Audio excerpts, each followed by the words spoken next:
bienvenue dans le podcast Désacralisation. C'est l'épisode 1 consacré à un album du groupe Heaving Earth.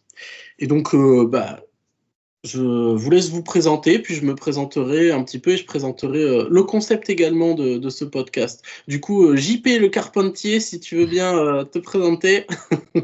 Salut JP, musicien ou du moins qui essaye, une des têtes pensantes de Memento Mori, webzine, et voilà, et je suis super content de participer à cette première désacralisation. Merci à toi Romain. Ben, merci à toi. Et à monsieur Antirouille maintenant de se présenter. Antirouille. Je suis reporter, photographe et chroniqueur spécialisé, si on peut dire, dans le death metal chez Underground Investigation. Je suis sur format papier. Voilà, c'est une parution tous les 3 mois. Et très content et très, très, très heureux, enfin fier de participer à cette première avec vous deux. Très bien, ben merci. Ben alors moi, pour ma part, donc c'est Robin. Alors moi, effectivement, je suis un peu chroniqueur à mes heures perdues, donc chez Memento Mori. Et effectivement, comme tu l'as dit, JP, j'essaye humblement d'être un peu musicien aussi avec un groupe de death metal et 2 petits projets annexes qui gravitent autour du metal extrême, à savoir du grind et un death un peu plus basique pour le deuxième projet. Voilà, donc ça fait un petit moment, je pense comme vous, que j'ai écrit des chroniques, que je me suis lancé. Une de mes premières, c'était en 2017, donc ça commence un petit peu à remonter maintenant. Voilà, le groupe, moi, que j'anime, il existe depuis 2013. Un album au compteur, donc une légère expérience studio. Et puis voilà. Et puis moi, à un moment donné, ça fait quelques années que j'avais envie de faire un podcast parce que j'écoute des podcasts métal et je me suis dit, bah tiens, moi je veux faire ça aussi en fait. Je veux m'écouter parler, voilà. Ça fait du bien. Coup, le petit concept de désacralisation, ça part d'un truc un peu radical, j'en parlais avec Mémé Migou, c'était peut-être de faire redescendre de leur piédestal certaines œuvres qu'on peut juger un peu intouchables ou inattaquables. Bon, finalement, vous verrez que le concept, c'est pas vraiment ça, mais c'est plutôt garder ce nom parce que ça fait très death metal. Et par contre, la ligne rouge de ce podcast, c'est qu'on va parler des albums de metal extrême. Et metal extrême au sens large, death, brutal death, black, grind, death grind, voilà. Et Je sais même pas s'il y a pas, non, je crois même pas qu'il y a un groupe de death qui doit s'appeler comme ça, désacralisation. Alors que c'est un putain de non, nom. il y a lacération, il y a humiliation, il y a électrocution, il y a voilà, tu as tout ça. Donc en vrai, ça doit exister, désacralisation. Ouais, il faudrait qu'on cherche sur Metal Archive, à mon avis. Non, j'ai regardé sur Metal Archive, il n'y a pas. Il n'y a pas? Il n'y a pas. Ah, il n'y a Oh pas. bah putain, copyright. Voilà, il va falloir poser le copyright. C'est le genre de terme quand même, il saute dessus quand même, généralement. Mais bon. tu fais un death metal à la T-Side, tu t'appelles désacralisation, et puis voilà. Voilà, exactement. Donc voilà, la ligne rouge, on va parler métal extrême dans les grandes lignes. Et on va commencer cet épisode pilote. Alors, c'est pour le petit historique, l'idée de l'album pour commencer ce podcast, je l'avais proposé à Mémé Migou à l'écoute. Et je lui avais dit, moi, si je devais parler pendant des heures d'album, eh ben lui, il serait peut-être dans les premiers quand même. Non pas que j'ai beaucoup de choses hyper intéressantes à dire, mais c'est un album qui, en fait, m'inspire beaucoup de choses ou m'active quelques neurones et triper dessus, c'est vraiment quelque chose que j'aime beaucoup. C'est un album qui a été extrêmement important aussi pour moi dans ma culture, on va dire, métallique et métallique extrême. Voilà. Heaving Earth, c'est un groupe de death metal de République tchèque. Ça, c'est quelque chose qui me plaît déjà, parce que je me dis, c'est pas les States. Non. C'est un peu plaisir. C'est pas la Suède non plus, ça me fait plaisir, voilà. Sauf qu'ils sonnent américains. Vraiment. Non. J'ai cru que c'était un groupe américain, moi, tu vois, pour le coup. Ouais, parce que leurs influences, c'est Morbid Angel, c'est Hate Eternal, c'est Origin, c'est Immolation, c'est que des groupes ricains. Voilà, ça se voit sur les t-shirts promo des groupes, ils ont que des groupes américains. Et donc, ils sont apparus dans les années 2000, deuxième moitié des années 2000, sur la scène. Ils ont fait une démo, un EP et un premier album qui est sorti en 2009 ou 2010. Voilà. Diabolic Prophecies. Ouais, 2008. qui est un artwork d'ailleurs qui est, on va dire, la première partie de l'artwork de l'album dont on va parler, qui est leur second. Et en 2015, ils sortent Having Earth, donc Denouncing Violithrone. Désolé pour l'accent, hein, à chier, voilà. Donc Denouncing Violithrone, hein, voilà. En 2015, pour moi, c'est une immense claquasse. C'est très clairement l'album de l'année, toujours confondu à l'époque, en tout cas. Et c'est devenu instantanément un de mes groupes préférés en un album. Là, voilà. Ce qui peut être intéressant à noter avec cet album, c'est qu'au niveau de l'artwork, il y a une continuité avec le premier, donc il y a une forme de suite un petit peu. Alors je ne sais pas si c'est le chant contre chant de l'image qu'on voit sur le premier album, mais il y a un peu cette... Voilà, on est très clairement sur une suite à la fois thématique, esthétique et j'ai envie de dire presque géographique quand on voit l'image et où on se situe. C'est conceptuel dans l'ensemble en fait.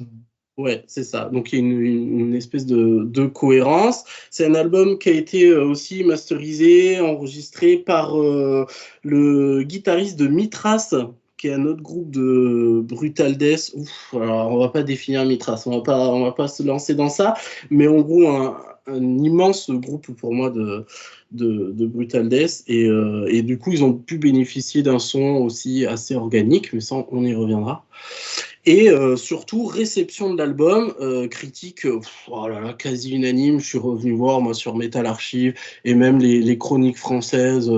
Je crois que j'ai pas trouvé une seule critique négative. J'ai trouvé une prudence où quelqu'un disait attention à l'overdose quand même. Parce qu'au bout d'un moment, ça peut peut-être un peu donner mal à la tête, mais à part ça, tous étaient unanimes pour dire que là, le groupe avait accompli une œuvre qui méritait toute l'estime des Metalheads. Voilà. Ouais, exactement. Et je ne connaissais pas du tout. Quand j'ai vu le visuel, effectivement, tu parlais de Hate Eternal, ça m'a fait penser au premier album d'Hate Eternal, ça m'a fait penser aussi à Abysmal de Black Dahlia Murder, mais qui est sorti bien après, du coup. Oui. Et effectivement, les noms qui sont venus en tête, le premier nom, ça a été Decapitated. Sur la période juste avant la mort de Vitek, ce côté sans concession et très moderne, mine de rien, mais qui est vraiment typique des années 2000. Et puis plus t'écoutes et plus tu te dis, ouais, il y a du Hate Eternal, il y a du Angel Corpses aussi, j'ai trouvé. Morbid Angel dans ce côté très rampant, et je pense qu'ils ont des influences communes du coup avec Vitriol, justement, qui est un groupe dont on a parlé il n'y a pas si longtemps que ça. Ah, ouais. Ce côté très... j'ai rien dit, j'ai dit qu'on en avait parlé. Mais ouais, ce côté pas ésotérique, mais très... Tu sens qu'il y a quelque chose qui se passe dans la composition, que tout est vraiment... Voilà, c'est limite une invocation aux gros anciens. Mais ouais, ça sonne vraiment très très brutal US. Pour ça, je pensais vraiment que c'était un groupe Ricard. Je me suis dit, bon, bah, je pense que les mecs doivent s'appeler Ryan, Kevin et Bobby ou un truc comme ça. Enfin, voilà. Je vais pas te dire leur nom. Ça fait Scrabble. Sans vouloir, surtout pour... Mais du coup, République Tchèque, je me dis que c'est pas si déconnant que ça, mine de rien. Après, avec du coup peut-être les influences de Decapitated, qui étaient assez aussi du coup. Dans cet esprit-là, sans concession, quoi. Et puis, du coup, on est très très loin, parce que moi, je crois que le seul groupe tchèque que je connais et que j'ai pu écouter un peu, c'était Gravator, et on est très très loin, du coup, de cette scène-là, très primaire. Donc, l'album, vraiment, excuse-moi, avec la poussière, merci. L'émotion. L'émotion, voilà, c'est ça. C'est ce festival, c'est toute cette pression. Et du coup, ouais, non, j'ai découvert un album... À mon avis, qu'il faut plusieurs écoutes pour vraiment, vraiment rentrer dedans à fond. Ouais. La première écoute, tu te dis, mais qu'est-ce que c'est que cette violence? mais arrêtez, laissez-moi tranquille. Et les plans du... Enfin, moi, en tant que batteur, justement, j'ai adoré les plans du batteur. Voilà. Ça m'a fait penser aussi à Internecine, qui était un... Ah oui, un des projets d'Eric Rutan. Non, de Jared... Merde, oui. Comment il s'appelle? Jared Anderson? Oui, Jared Anderson, mais il y a Eric Rutan qui a enregistré et mixé, je crois, Internecine. Ouais, ils ont fait d'ailleurs, hein, il me semble. Ils ont fait qu'un seul album, ouais, parce que je crois que peu de temps après, il a dû décéder, je crois. Oui, tout à fait. Ouais. Donc ouais, non, une agréable surprise, vraiment une bonne découverte, et je pense que je vais me pencher dessus assez souvent, ne serait-ce que pour les plans du batteur. Et tu parlais de la prod, effectivement. C'est agréable parce que pour quelque chose qui date des années 2000, t'as pas un truc trop synthétique. Et ouais, ça c'est une grande force, et par rapport aux thématiques et à l'esthétique que le groupe emprunte, ça aurait été très dommage qu'il y ait un son 2.0 entre guillemets qui nous ramène qu'à ça. Je suis en train de penser sur cette scène-là, c'était pas Yattering qui était qui était tchèque aussi? Qui ça? Yattering. Yattering, c'est pas des Polonais, c'est des Polonais, Yattering. C'est des Polonais? Ouais, c'est des Polonais, ouais. Ce sont des Polonais, ouais. D'accord. Ouais. Ce sont des gens aussi qui aiment beaucoup la délicatesse et ouais, dans les cheveux. Mais tu n'arrêtes pas de spoiler les futurs épisodes. C'est sérieux? Bah voilà, je savais pas. On en parlera, c'est évident. Ce groupe, c'est quand même quelque chose. Mais ok, d'accord. Et toi, du coup, alors Anti-Rouille, moi je t'appelle comme ça parce que j'adore ton pseudo. Hein. Je voulu un pseudo français parce que c'est vrai que je suis fan essentiellement d'underground français depuis les années 90, donc c'était la mode de choisir un pseudo, j'ai voulu un pseudo français. Pour moi, dans le métal, rien ne se rouille. Alors cet album, pareil, je ne le connaissais pas, le groupe non plus, mais quand j'ai vu qu'il y avait un lien avec Morbid Angel, parce que le nom du groupe, c'est quand même un titre de Morbid Angel, de l'album Formulas Fatal, je crois. Voilà, ouais. Le 98, c'est le premier titre de l'album, donc là on voit les influences, oui, effectivement, de Morbid, même s'il y a plus d'Immolation pour moi dans le truc. Ouais, alors ça m'étonne pas que ce soit des commentaires. On y reviendra, les influences, parce que c'est intéressant ce qu'ils arrivent à faire avec, justement. Oui. Alors c'est vrai que c'est un album assez violent, je dirais même classique dans la violence. Ce qui sort du lot, c'est vraiment les parties de guitare. Ouais.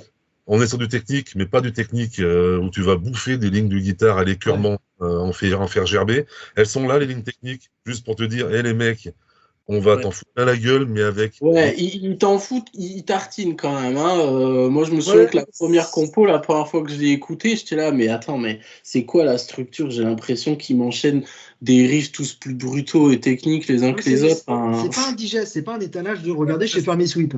Non, ils échappent à ça. Ils y échappent. Mais tu sens qu'ils sont sur la ligne quand même de temps en temps. Qu'ils en ont largement sous le pied. Ils peuvent partir à la Brendrill ou les mauvaises heures d'origine, quoi, tu vois. C'est ça. Tu vois, dans les lignes de guitare technique, moi, j'ai pas l'impression que c'est des mecs qui veulent jouer à celui qui a la plus grosse, tu vois. Ils sont là. Non. Voilà, ça, ils montrent qu'ils maîtrisent le truc, mais ils veulent quand même rester dans la bestialité. Bon, c'est quand même assez bestial. Seul reproche, parce que il faut toujours un petit reproche, certains titres sont un peu trop longs pour moi, certains frôlent les 7 minutes. Alors c'est très peu habituel dans le death metal. Le dernier, notamment, qui clôture. Ouais. Qui est un peu juste une espèce de, je trouve, de calme repos un peu par rapport à un my tempo. Alors pour le calme, j'ai vraiment apprécié les quatre titres instrumentaux. Voilà. Oui. Ça c'est bienvenu et ça tue. Ça tue. Ils équilibrent bien l'album, et en plus ils ont des titres qui se suivent, donc on sent qu'il y a entre guillemets des concepts, ou qu'ils ont voulu pousser leur délire vraiment jusqu'au bout en termes de cohérence. Donc ouais, tout à fait. Ouais. Alors moi j'ai dit que c'était un album important pour moi, mais moi c'est un album que j'adore et qui, je pense, a défini beaucoup de choses après, plus tard, après que je l'ai découvert. On parlait des influences, je rebondis là parce que JP a fait une espèce de mou quand t'as dit que c'était plus Immolation que Morbid Angel. Moi, ce que je trouve hyper intéressant avec Living Earth, c'est que quand on écoute le premier album, on peut dire à chaque riff à quel groupe il pensait. Ah tiens, du Morbid Angel. Ah tiens, du Hate Eternal. Ah tiens, du Nile. Il y a aussi un peu de Nile de temps en temps. Ah tiens, du Origin. Ah tiens, ça revient là, etc. On peut vraiment, sur le premier album, le patchwork d'influences se dessine. Tandis que dans celui-là, ce que j'aime beaucoup, c'est qu'on va sentir les influences, le death américain, là, on y est en plein.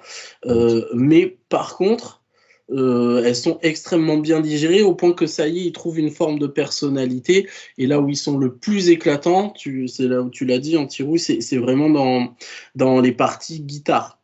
Je trouve que le jeu de guitare qu'ils sont arrivés à créer quelque chose pour moi. Et alors c'est très dur à définir un jeu une sonorité, mais cette façon de vouloir jouer, alors très rapide, sur des trémolos, sur le manche de la guitare où habituellement, par exemple, on fait des solos, où ils vont jouer des riffs dessus pour pouvoir faire sonner les guitares complémentaires. J'ai trouvé ça brillant, c'était une idée en soi toute conne, hein, mais j'ai entendu et j'ai vu très peu de groupes utiliser les frettes de la guitare habituellement destinées au solo pour faire des riffs. Ils sont combien de musiciens dans le groupe du Ils coup? sont deux gratteux, un bassiste, un chanteur et Le batteur. Ouais, tout à fait. Et ils ont développé comme ça des espèces d'idées de jeu qui, moi, m'ont paru brillantes par rapport à ce qu'ils voulaient transmettre un petit peu. Chacun a sa place sans bouffer la place de l'autre. Et comme disait Antirou, il n'y a pas de concours de zizi en fait. Ouais. Tu sens que si une note est jouée, c'est qu'elle est pensée pour être là. Oui. Le pire, c'est que tu sens qu'ils en ont encore sur le pied en plus, derrière. Ouais, oui, qu'ils pourraient faire plus, ils pourraient faire plus brutal, voilà. Plus technique. Oui. Mais ça reste toujours dans l'idée du morceau où, bon, clairement, c'est je te chope par le callback, je te mets 2-3 coups de genoux dans les dents, et puis tu mords le trottoir et tu dis Bonne Marvin. Et du coup, tu parlais du jeu des guitaristes. C'est vrai qu'il y a ces sonorités très Morbid Angel, très invocatoires, je trouve, dans le truc. Oui. Qu'on retrouvait dans Vitriol aussi, du coup. Donc, tu parlais de ces parties aiguës, tous ces trucs-là. Mais je souligne vraiment, non, le jeu du batteur, il a un jeu de cymbales qui suit vraiment les grattes. Quand vraiment on se concentre sur ça, il y a plein de petites ghost notes, à ses côtés très moche part, mine de rien aussi. Et le jeu de double oreille. Un peu efficace de temps en temps, le batteur, je trouve qu'il empêche le groupe de tomber dans le technico-jazzy qui va venir. Tout à fait. Un peu à la Dying Fetus, justement. Tu as ce côté groovy hardcore à la Dying Fetus sur certains trucs. Et les plans de. Non, c'est vrai que les plans de batterie. Ah oui, ça m'a fait penser aussi à Narcotic Wasteland. D'accord, ok. Je sais pas si tu connais ce groupe-là. C'est le projet de Dallas, je sais plus quoi, l'ancien guitariste de Nile. D'accord, ok. Et il a fait un projet après, Nile, qui pour le coup, pour une fois, moi je trouve plus intéressant que Nile. Et, ça désacralise, hein, au moins, merci JP. Non mais Nile, tant mieux, je veux dire, c'est bien s'il y a des gens qui aiment. Mais moi j'aime bien la musique. Tous les albums, arrête. Voilà. Je préfère les vraies chansons. Voilà. Alors, c'est vrai que Alors c'est vrai que leur batteur est là pour, tu vois, quand tu sens que les mecs ils sont sur de la branlette de manche, le batteur il est là pour rappeler, oh les mecs. Donc c'est vrai que le batteur, à des moments il relance.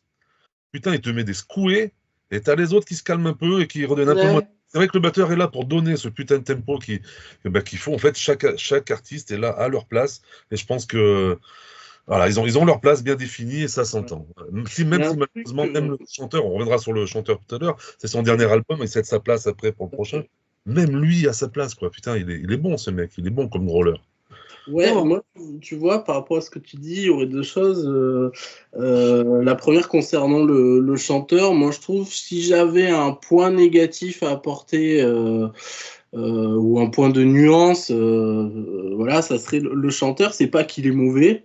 Il n'est pas du tout mauvais, il est même très très bon. Mais par contre, je trouve qu'il n'a pas une personnalité aussi prononcée que peut l'avoir le jeu de guitare ou que peut l'avoir la musique dans son ensemble. C'est un peu linéaire, j'avoue que c'est un peu linéaire. Il est un peu linéaire et il est pure tradition death, brutal death. Voilà, je pense que si tu remets dans le contexte de l'époque, c'était ça aussi qu'on demandait à un chanteur. Ça fait pas si longtemps que ça que les chanteurs sont vraiment intégrés aux chansons et vont faire des voix différentes en fait. Oui. Cannibal Corpse, t'as pas vraiment des variations. Morbid Angel, t'as pas du tout de variations. Immolation, c'est pareil. Tout à l'heure, voilà, Antirou parlait d'Immolation.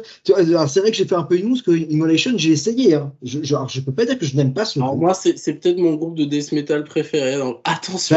Je n'arrive pas à rentrer dedans. J'essaye, j'écoute. Par contre, je reconnais qu'il y a ce côté très ambiance où je pense que c'est un truc qu'il faut rentrer dedans. C'est un groupe qui s'écoute et qui ne s'entend pas. Ouais. Voilà. Et du coup, Immolation, c'est pareil. D'un point de vue de voix, c'est très monolithique. Hein. Ah oui, oui. Voilà. C'est marrant qu'on parle de ce groupe parce que dans les interviews, Eving Earth, il citait beaucoup plus Immolation que Morbid Angel, hein, finalement. Ah ouais, tout à fait. Ouais. Et puis Morbid Angel, il s'en tenait au premiers albums, tu vois, aux 4 premiers albums, voilà. Bon, après, c'est vrai que Morbid Angel a eu une carrière un peu en dents de scie aussi, et Immolation a quand même une constante en termes de qualité, qu'on aime ou pas. Un mauvais album d'Immolation, c'est vrai que, enfin, bon, ok, je suis fan et partisan, mais je trouve que ça n'existe pas. J'ai mes préférés, mais en soi, ils sont tous de très bonnes. Voilà. Et la deuxième chose sur laquelle je voulais rebondir, c'était ce côté un peu brutal, etc.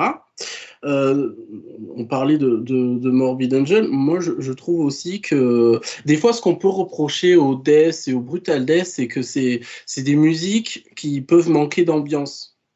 Et des fois, les groupes, ils sont obligés de rajouter des samples pour faire une ambiance un peu horrifique, etc. Alors moi, j'aime bien, hein, moi, c'est ma chapelle, ça, hein, voilà. Mais c'est vrai que si on compare au Black, en termes de saisie d'ambiance, tu rencontres un dieu cosmique, machin, non, pas du tout. Dans le Death Brutales, c'est les mecs avec des futales militaires et une bière, et une mauvaise bière à la main, et ils balancent du bon riff, quoi. Voilà, en gros, c'est ça. T'as trop écouté Malevolent Creation, ça suffit. Et voilà, et c'est ce que j'aime aussi, c'est cet aspect un peu entre guillemets rock'n'roll qu'a su conserver le death metal aussi des fois. Mais là, je trouve que Heaving Earth, ils viennent jouer aussi sur les plates-bandes. Alors c'est pas pour les comparer ou pour les opposer, mais ils viennent jouer sur les plates-bandes des groupes de black aussi qui se disent un peu mystiques, occultes, incantatoires, etc. Je trouve qu'ils délivrent vraiment une ambiance à travers la musique qui est quand même. Alors il y a du. Alors le trémolo et évidemment la note du diable, en veux-tu en voilà, hein, ça fourmille de tritons partout. Mais ils arrivent à créer des harmonies quand même avec une sorte de malaise. Et moi je trouve qu'il y a une chanson qui sort vraiment du lot. Alors par rapport aux interludes, je crois pas que c'est la 4e, c'est la 5e, qui est une chanson un peu my tempo. Il y a du blast qu'à la fin. Et tu as une note en sustain là, à un moment donné, pour le refrain, une sorte de comme ça. Et oui, ça me fait penser qu'il y a un des morceaux, je crois que c'est celui-là d'ailleurs, où la guitare, tu as l'impression qu'il joue avec une espèce de flanger ou de délai. Ouais. Et qu'elle fait un cycle, et une fois qu'elle finit, ça recommence en fait le cycle. Les notes sont seules. Et cette note-là et cette façon de jouer, je trouve que l'ambiance, elle m'a saisi aussi par les couilles et pas que la brutalité. Et ça, c'est finalement ce que j'ai pu conscientiser avec cet album, avec Heavinger, c'est que en fait, moi, j'adore les groupes de death qui nous proposent des ambiances black, finalement. Et je trouve que ce groupe-là, que ce soit les thématiques, et on va en reparler des paroles, hein, parce que, alors je sais pas si vous les avez lues, mais je les connais plutôt bien, on va reparler un petit peu des thématiques, l'esthétique, etc. Derrière la brutalité, il y a une profondeur quand même aussi. Ça allait être une de mes questions justement, savoir s'il y avait un concept au niveau des paroles, parce que les morceaux font un bloc, hein, c'est vrai que tout s'enchaîne sur Spotify quand tu nous as et tu sens qu'il y a un travail avec un début, un milieu, une fin, enfin une histoire qui est racontée. Donc, effectivement, c'est toujours intéressant, en plus, quand les groupes derrière, encore plus de death metal, réussissent à faire tout un bloc, en fait, et que pour le coup, les paroles ont autant d'importance que les notes. Ouais. Alors après, c'est là aussi la limite pour moi de ces mecs-là, c'est qu'ils sont excellents musiciens, ils sont pas forcément excellents paroliers, je trouve. Après, ils ne tombent pas dans les caricatures non plus. Pour autant, c'est pas genre Deicide qui va dire des trucs de prépubère. Enfin, désolé, j'aime beaucoup Deicide, hein, pas de problème. Mais les paroles de Deicide n'ont pour moi aucun intérêt, même dans l'aspect anti-religieux, parce que c'est tellement caricatural que finalement, c'est caricatural maintenant. Oui, à l'époque. À l'époque, moi, quand j'ai découvert Once Upon a Cross à 14-15 ans, je peux t'assurer que j'ai planqué les paroles pour pas que ma mère tombe dessus, parce que je me disais, ah putain, mon Dieu, ça y est. Rien que la pochette. Hein. La pochette. Voilà. Oui. Bon, Francis, il était déjà majeur, il roulait certainement déjà en 206 quand c'est sorti. Mais... J'ai connu les premiers albums, je crois bien que c'était Deicide, où c'était marqué voir réaliser sans trucage. Ouais. Donc à l'époque, voilà. Ça, puis il dispose, c'était des trucs qu'il mettait à l'époque, Cannibal Corpse aussi. Attention aux lyriques, oui, c'est sûr, mais bon, Mais là, c'est vrai que pour Healing Earth, les paroles, alors, sont pas désagréables à lire, où tu te dis pas, oh là là, quel paquet de conneries. Je trouve qu'ils ont conservé ce que Immolation pouvait faire, à savoir plutôt essayer de faire ressentir l'aspect tragique, entre guillemets, des religions qui trompent métaphysiquement, philosophiquement les gens et qui les rendent victimes ou bourreaux et on commet des atrocités au nom de quoi? Au nom de rien. Et à un moment, on est face à ce rien, on découvre que toute sa vie a été un mensonge et ils arrivent un peu à restituer ça, cet aspect un peu tragique, on va dire, voilà. Mais pas avec autant de flamboyance quand même. Et puis ça peut paraître aussi un petit peu des fois, enfin avec mon regard un petit peu facile de tout de suite taper immédiatement là sur la religion catholique de surcroît, enfin voilà un truc vraiment très convenu et très dans les codes du genre aussi. Très dans les codes, dès les années 90, voilà. Oui. Qui a dit death metal et black metal a dit forcément anti-religion. Ils en font pas c'est un vrai concept outre mesure après. Tu parlais, JP, est-ce qu'il y a une histoire? Non, il n'y a pas de narratif, il n'y a pas de chapitre 1, le personnage, pas du tout. Il y a la thématique qui revient, qui est la thématique de la religion trompeuse, voilà. Mais après, il n'y a pas de narratif véritablement. C'est pas un album concept au sens où on pourrait l'entendre aujourd'hui. D'accord. Ah, mais vraiment, là, ce que tu me dis va me donner envie d'aller lire un peu ça, parce qu'en plus, c'est un sujet, moi, qui m'intéresse. Dans Nocebo, c'est un sujet qu'on a attaqué aussi. Ce côté d'utiliser une religion pour parvenir à ses fins et foutre le bordel un peu.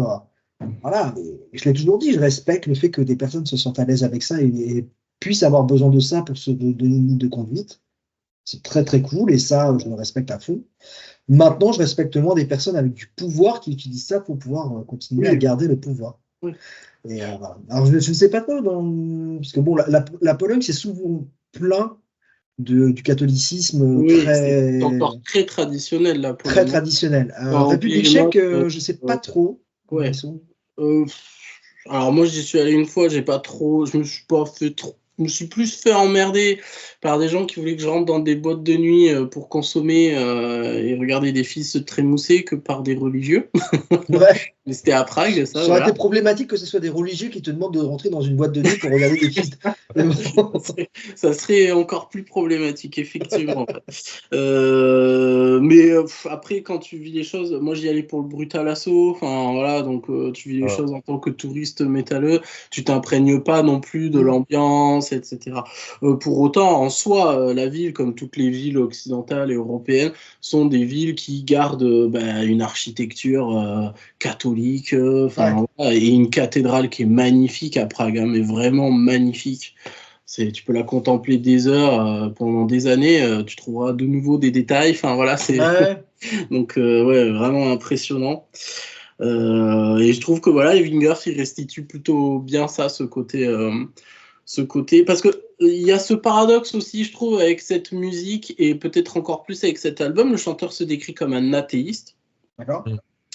Mais je trouve qu'il faut une musique qui est, alors je ne vais pas pousser la provoque, mais un peu religieuse finalement, parce qu'en voulant faire la critique, etc., il la critique avec tout l'aspect mythologique aussi, avec cette esthétique de l'enfer, de l'église en feu, des anges et des démons. Il y a toute cette esthétique qui est quand même invoquée, sans mauvais jeu de mots, avec les paroles et la musique avec la note du diable qui intervient, mon Dieu, partout.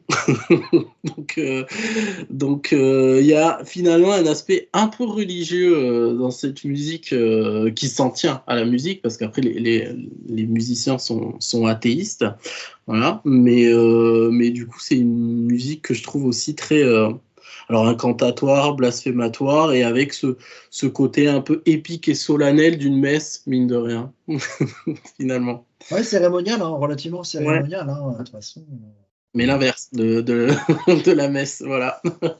Est-ce qu'il faut l'écouter? Est-ce qu'on conseillerait à des gens d'aller l'écouter? À quelle personne vous conseillerez? Alors, je n'irai pas dire à un gars qui dit « Tiens, c'est quoi le death metal ?» Va écouter cet album. Non, je ne vais pas lui dire ça. Je te ferai commencer par Obituary, à la limite. Non, pour moi, cet album, je le conseillerais pour qui aime l'équilibre. C'est un album équilibré. Voilà. Tous les instruments s'équilibrent, c'est un équilibre parfait. Tu enlèves la batterie, cet album est nul. Tu enlèves une guitare, cet album est minable. Tout est question d'équilibre. Les mecs, ils sont tous là.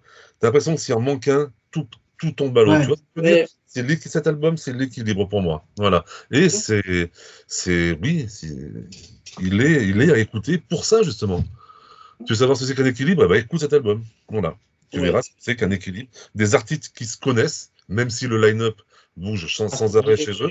Mais tu as vraiment l'impression que les mecs, ils sont là, ils sont soudés, ils se connaissent. Ils se connaissent. C'est un groupe encore actif Ouais, ils ont sorti leur dernier album en 2022, qui a fait un peu moins de bruit, et moi que je trouve aussi bien après, mais qui est déjà différent. Qui n'a pas cet aspect.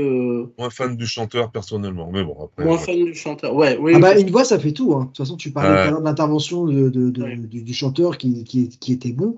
T'as certains groupes qui peuvent faire leur classique si la voix est pas celle qui... Ouais. Il est bon, hein, il est bon le nouveau là. Il est bon, mais il est froid aussi. Il a une prod beaucoup plus, alors je dirais pas synthétique, mais plus froide. Je sais pas comment dire. C'est comme s'ils n'avaient pas des lampes dans leurs enceintes, mais qu'il y avait quelque chose d'autre. Tu vois, t'as pas un son un peu. Après, c'est la magie du studio aussi, hein, malheureusement. Ouais, mais là, je pense que c'était une volonté de leur part, parce qu'ils partent vraiment dans des délires un peu plus jazzy prononcés. Parce que ce qu'on n'a pas dit dans cet album, c'est que leurs influences, c'est le death, mais eux, ils ont voulu, pour créer leur personnalité, un peu s'inspirer aussi du jazz notamment, et d'où le fait que ce jeu de guitare soit si particulier des fois. C'est que de temps en temps, ils ont des plans... quasi jazzy, mais dans leur dernier album de 2022, là c'est beaucoup plus assumé. On est beaucoup plus sur la partie sombre jazz sombre. Si c'est un album, celui-ci qui est sorti en 2015. Ouais, ça fait 10 ans, tu as le temps de bouffer tes influences, de les assumer, dire clairement au bout d'un moment, bon, j'ai envie de faire ça, maintenant c'est bon, j'ai plus rien à prouver. Quoi. Alors on les reconnaît, hein, on reconnaît leur jeu, etc. C'est vrai que leur dernier album, tu vois, Antirou, tu parlais des chansons longues dont on a moins l'habitude dans le death. Dans le dernier album, les compos, je crois qu'il n'y en a pas une qui dépasse pas le 4 minutes 30, et tu as du 5 minutes, tu as du 6 minutes, tu as des longs développements, enfin voilà, c'est beaucoup plus progressif aussi finalement, quelque part. Mais par contre, la longueur sur Jésus Died sur l'album, elle est juste magnifique. Là, par contre, la longueur, elle passe bien. Voilà. Oui, parce que c'est une clôture d'album, et donc on se dit là, tiens, ils ont voulu être un peu plus, j'allais dire solennel, mélodique peut-être pour clôturer. Et là, ils m'ont fait penser à Immolation aussi, qui d'ordinaire, hein, même ça fait 3 albums qu'ils l'ont pas fait, clôture leurs albums avec une beaucoup plus longue chanson.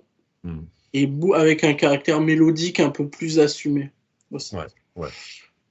Je crois que c'est mon titre préféré d'ailleurs. Tu vois, moi qui n'aime pas trop les longueurs dans des là, je me contredis.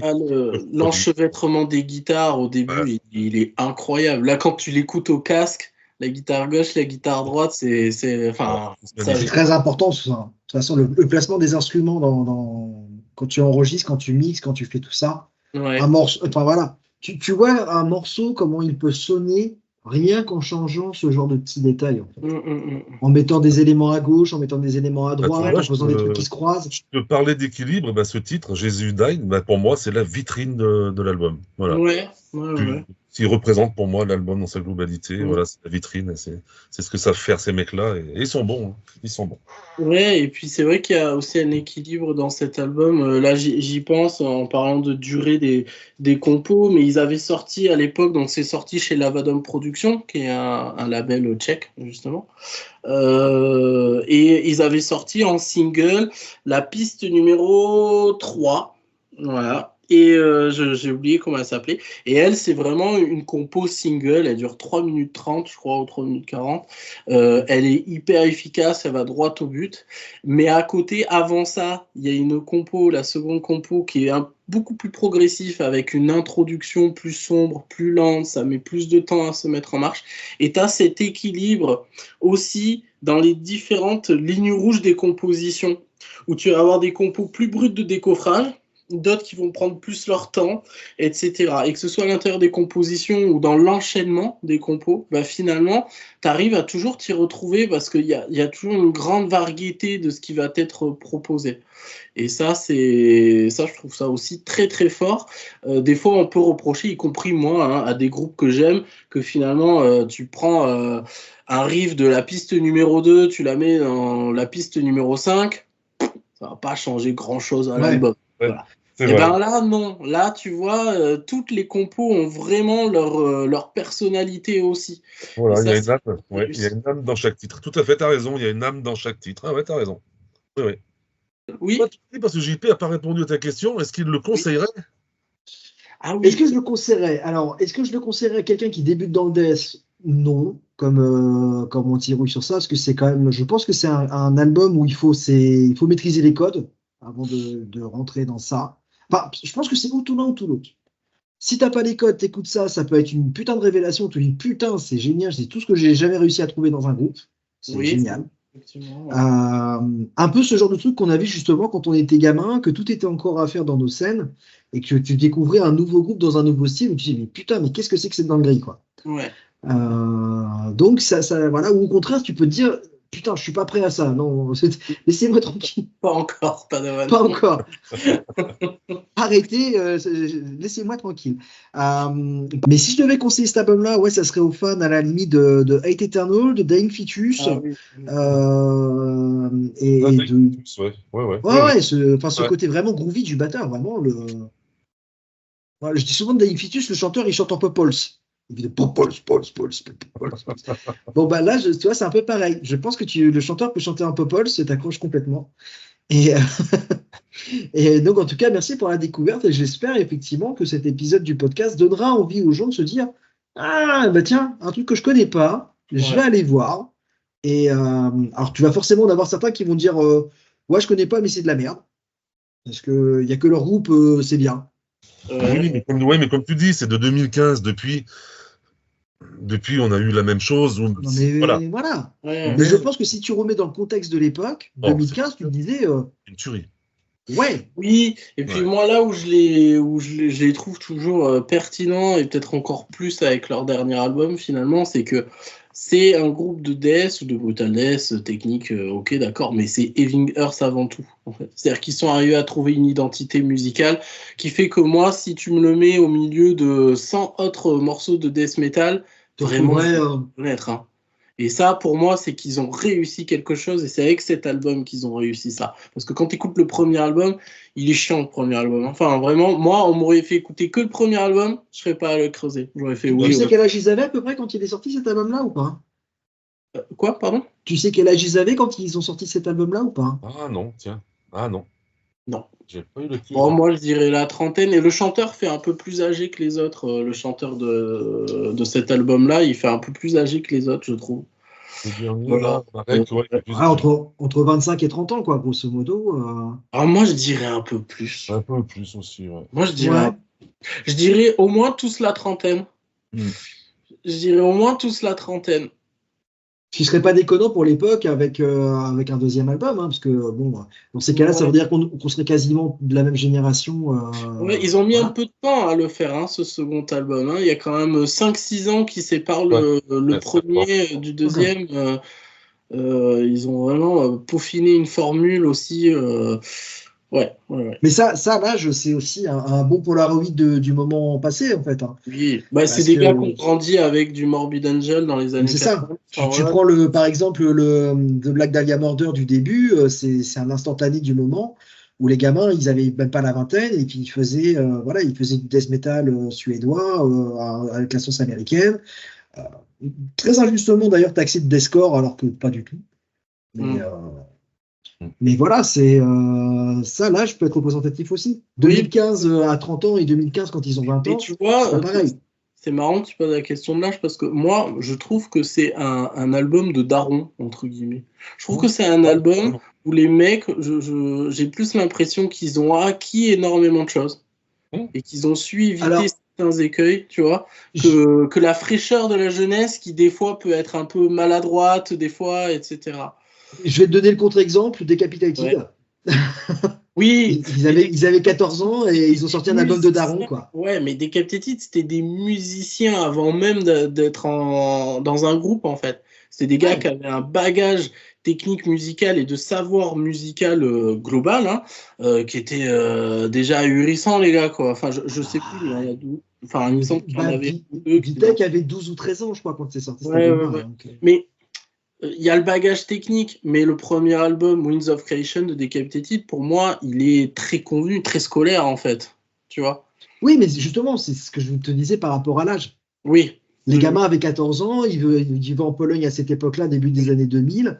Tu n'avais pas autant accès au métal que par rapport à Oui, maintenant. tout à fait, ouais.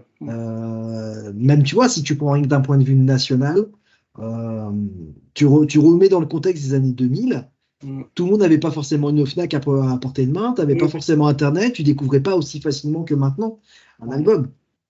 Donc tu faisais avec parfois aussi les trucs que tu prenais et que, comme je te disais, bah, toi, tout à l'heure, soit tu découvres l'album et tu te dis putain, c'est génial, j'ai jamais entendu ça avant. Oui, oui, oui, tout à fait. Ouais. Ou au contraire, tu prends tous les trucs, tu les digères. Et oui, bon, bah, tu vois, je te sortais le contre-exemple convenu de Decapitated, parce que comme tu dis, les gamins, c'était des musiciens avant tout, c'était des virtuoses. Mais ce qui est même étonnant, c'est quand tu vois ce qu'ils étaient capables de faire donc entre 12 et 15 ans, et par rapport à plus ils ont vieilli, plus ils ont allégé en fait les riffs. Oui, ils sont venus épurer leur musique, ouais. C'est rigolo. Ouais. Donc, Moi, est-ce que je le conseillerais d'ailleurs? Je sais pas répondu. Oui, c'est ce que j'allais bah dire. oui. Moi, je le conseillerais à des mecs aguerris quand même. Parce que même moi, à l'époque où l'album est sorti, je commençais à vraiment bien comprendre ce qu'était le death, le brutal death. Mais c'est pas tout de suite que j'ai entre guillemets, saisi toute la richesse de l'album. Voilà. J'étais pas encore prêt à le prendre comme ça en pleine tronche. Par contre, j'avais tout de suite saisi que j'avais affaire à un groupe qui avait trouvé sa personnalité tout en restant dans la tradition du Death Brutal Death. Tout à fait. Et ça m'a beaucoup plu. Le fait qu'il y ait, ben, comme tu dis, Anti-Rouille, aussi cet équilibre où on va pas mettre de l'électro sur du Brutal Death pour trouver une personnalité. Non. On va rester dedans. Pas mais de sample. Non, mais voilà. Ouais, tout à fait. avec nos instruments, on a trouvé notre son. Ouais, c'est ça. Et ça, là, j'ai bandé très très dur et j'ai été jaloux aussi. Bah, tu dis, tu parlais tout à l'heure de cette prod organique. Qui dit prod organique dit que tu joues sur des instruments acoustiques. Qui dit jouer sur des instruments acoustiques dit que normalement tu es censé le maîtriser à fond. Et là, tu te dis si vraiment les mecs ils maîtrisent autant en live que sur l'album. Oui, en live, il n'y a pas de souci, ça passe. Oui, non, mais voilà. Mais tu vois, c'est ça le problème des prods que tu as depuis ces 5-10 dernières années. Tout est hyper synthétique. Les mecs qui blessent à 300, ça va super vite, ça sweep. Les mecs qui gruiquent. Dragon Force, quoi. Oui, voilà, quoi. Mais par contre, tu te dis, tiens, c'est bizarre, pourquoi ils font pas ces morceaux-là en concert? Bah, c'est normal. D'ailleurs, comment tu as pu découvrir ce groupe, puisque là, on est quand même sur de l'underground. Ah bah ouais, clairement, oui.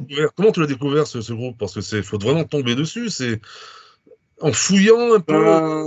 Moi, à l'époque, je fréquentais un pote qui avait un groupe de death metal et qui cherchait à, entre guillemets, des fois mettre un peu de salsa dans son death metal, donc à aller fureter des trucs.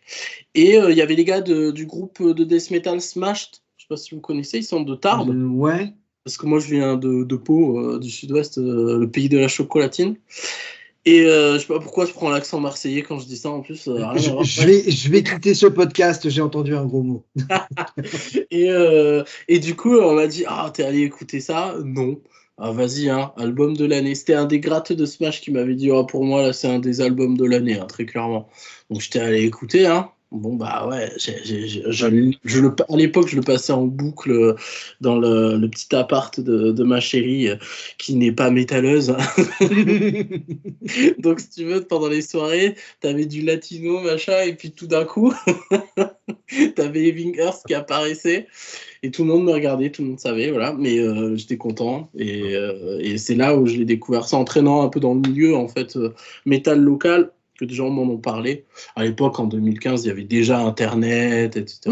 Oui. Donc, ça bien. Vous avez cette chance-là que je n'ai pas eu moi à mon époque, ouais, tout à fait. Mais ouais. honnêtement, c'est un groupe dont je n'ai jamais entendu parler, ni même vu le nom. Hein. Ouais, mais ça reste quand même, c'est pas un blockbuster du genre non plus. C'est pas alors un AAA aussi, pour prendre l'expression des jeux vidéo. Ça reste un groupe entre guillemets de niche, mais qui a quand même avec cet album eu une petite montée. Ah bah, il a toutes les cartes en main pour toi se dire ouais, ça aurait pu être, en plus en jouant sur la carte, groupe qui vient de la République tchèque. Quoi. Ouais, tout à fait. Et le label d'ailleurs sur lequel ils sont signés, Lavadom Productions, c'est un super label. Moi, je vous invite, ceux qui connaissent pas, à aller voir. Ils ont vraiment un peu de... Alors, ils sont vraiment death, brutal death, mais avec des, des touches, des fois, assez prononcées, personnelles, je dirais. C'est eux qui ont signé Chaos Inception aussi, qui est un de mes groupes de cœur, qui sont revenus en force, là. C'est eux qui ont signé. Il y avait qui d'autre? Il y avait Destroying Divinity aussi, qui est pas mal, qui est plus une sorte d'incantation, beaucoup plus lourd, beaucoup plus boueux, je dirais, moins technique. Bon, il y en avait plein d'autres, là, c'est ceux que j'ai en tête. Et donc, c'est un label qui est vraiment intéressant aussi et qui propose une certaine originalité. Je n'irai pas à dire que c'est un peu le Transcending Obscurity de République tchèque, Ouais. mais Ouais. Il y a beaucoup, ouais. Un peu comme des bémurs en fait, quoi. Les sorties sont toujours voilà, il y a un intéressantes. peu ce côté, ouais, on va aller chercher. C'est eux qui avaient signé le premier EP de Black Hole Deity aussi. Et ouais, d'autres choses. Tsun Tsu, je sais pas si vous connaissez. C'est un groupe de death metal. Le concept, c'est la Chine, je crois. D'accord. Ils ont Lavadom Productions a signé un EP de Tsun Tsu, donc c'est un death metal un peu particulier. Et ouais, il y a voilà, des originalités comme ça. Il va quand même chercher les groupes qui sonnent ou qui ont des concepts à proposer. Voilà. Ouais. Ok. Bah, ce qui est intéressant pour un label d'ailleurs. Hein, ouais, tout à fait. Ouais. Tout à fait. C'est un peu gage de qualité comme à l'époque quand tu avais Unique Leader ou que tu as Relapse ou ce genre de truc. Hein. Tu sais qu'une sortie chez Unique Leader, si tu es un fan de 3 albums chez Unique Leader, que le mec il s'est dit ouais, j'écoute pas mais je vais aimer quoi. Enfin, oui, tout à fait. Ouais, tout à fait. Non, mais ouais, on a tous nos labels de prédilection. Moi, c'est Inverse Records. C'est vrai que quand ils signent le groupe, c'est que ça va être de la balle, quoi. Ouais. Bah, ce côté de ligne de basse qui joue des trucs qui sont indépendants des grattes, mais en même temps qui font cette espèce de liant dans Ultra Violence, tu l'as, et ça c'est un truc que j'adore. Et c'est vrai que par contre j'ai pas trop fait attention du coup dans Living Earth si où se situe la basse, tu vois. Si elle est plus à suivre les guitares, si elle est plus à moi, je suivre. trouve que c'est dans Living Earth, la basse, on l'entend, elle n'est pas négligée dans le mix, etc. Mais après, elle n'a pas des parties pour elle, entre guillemets. D'accord. Elle vient vraiment soutenir rythmiquement, je trouve. Et là, pour le coup, ils sont death metal à fond sur ça. Ouais, ça joue la fondamentale et puis voilà quoi, ça suit la double grosse caisse. Comme on prend Immolation, le bassiste, il va jamais bouger de la ligne de gratte, quoi. Il va jamais te faire un truc, t'es là, oh là là, ça part. C'est là où je suis gardé leur équilibre parce que je pense que si la basse serait sortie du lot, ça aurait été c'était trop. Ouais. Voilà pour ce coup. Voilà. C'est la gardienne, quoi. C'est la gardienne discrète et impassible. Non, mais là, si la basse sortait, c'était trop. On était sur la branlette de manche. Là, la basse est à sa place. Elle percute quand il faut. Et voilà. Non, on est vraiment sur l'équilibre. C'est vraiment un bon groupe et un bon album. Du coup, merci à vous pour avoir participé au premier épisode de ce podcast. Merci à toi. Merci à toi de nous avoir invités. Et de vos éclairages aussi, par vos ressentis, c'était hyper intéressant. Et vous, en tant que personne qui découvrait ce groupe, et en même temps aguerri aussi au métal, donc c'était intéressant de voir qu'est-ce que des personnes expérimentées dans le métal extrême pouvaient dire de cet album en le découvrant. Donc voilà, mais écoutez, on se retrouvera très certainement une prochaine fois. Prochaine émission, épisode 2, là je spoil, mais on va parler black metal. Vu que cette émission est consacrée au métal extrême, il n'y aura pas que du death. Voilà. À bientôt, Robin. Ciao. Allez, ciao à tous. Ciao.